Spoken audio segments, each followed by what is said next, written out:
마지막까지 한 편이 더 남아있는 상황에서 지난 19화에서 생각보다 너무 많은 실마리를 풀어버려 마지막 편에서는 어떤 이야기를 하려고 이러나 싶다가 역시나 스카이캐슬은 마지막까지 떡밥을 던졌습니다.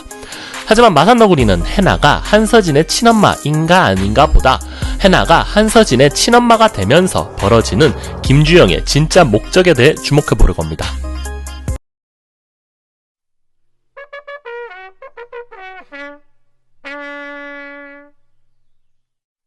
지난 스카이캐슬 마지막화 예고편에서 해나가 한서진을 엄마라고 말하였는데 해나가 과연 한서진의 친딸인가? 라는 의문을 갖게 되었습니다.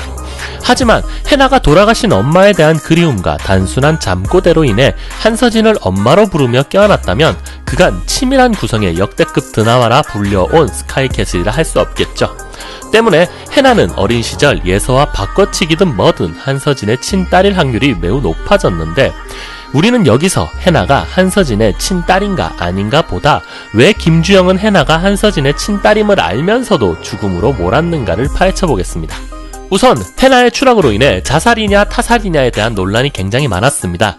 하지만 얼마 전 우양우 교수의 역할을 맡은 배우 조재윤이 인터뷰 내용에서 밝힌 것처럼 해나를 죽인 범인이 누구냐가 중요한 것이 아니라 해나를 죽인 이유가 매우 중요하다라는 것에 주목해보겠습니다. 우선 해나가 예서의 집에 들어가면서 무엇보다 아빠 강준상 교수에게 인정받고 싶어하는 것처럼 보였으나 실은 아빠뿐만 아니라 친엄마일지도 모르는 한서진에게도 예서보다 우월한 자신을 입증시켜서 진짜 딸로서 예서보다 더 인정받고 싶어한 것을 이제서야 알 수 있습니다.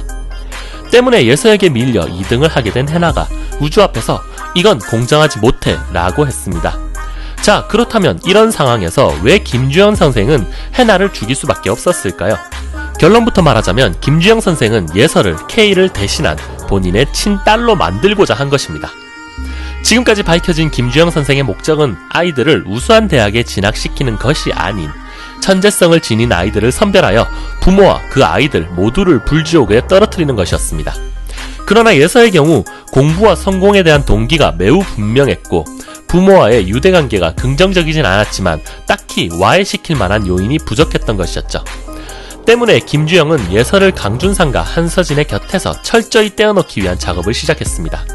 우선 예서에게 끊임없이 부모보다 더 김주영 자신을 신뢰하도록 세뇌시켰으며 성공을 위해서는 부모까지도 버려야 한다는 식으로 예서의 머릿속을 지배했습니다.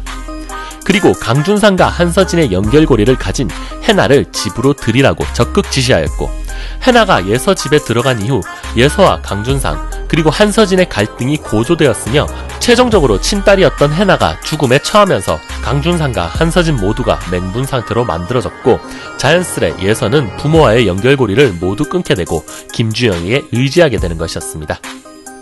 만약 한서진이 예서에게 시험지 유출 이야기를 하지 않고 모든 사실을 경찰에 이야기하지 않았다면 예서는 서울의대에 진학하게 되면서 김주영 선생의 딸이 되었고 강준상과 한서진은 해나를 죽음에 처하게 만들었다는 죄책감에 사로잡혀서 극단적인 선택을 하게 된다면 김주영 선생이 계획한 모든 것이 이루어졌을 것입니다.